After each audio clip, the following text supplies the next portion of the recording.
بسم الله الرحمن الرحيم، والصلاة والسلام على أشرف المرسلين، وبعد، فإن الصحيح في قضاء رمضان أنه ليس على الفور، لقوله تعالى: فعدة من أيام أخر، ولحديث عائشة في الصحيح أنها قالت: كان يكون علي صوم من رمضان فلا أستطيع أن أقضيه إلا في شعبان،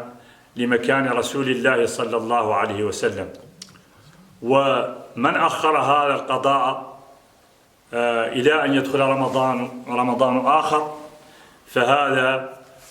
تلزمه الفدية عن كل يوم، وليس فيه شيء مرفوع عن النبي صلى الله عليه وسلم، لكن فيه آثار صحيحة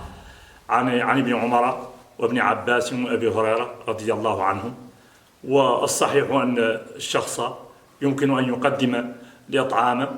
ويمكن أن يؤخره على الصيام، وكل ذلك واسع وسائق، والحمد لله رب العالمين.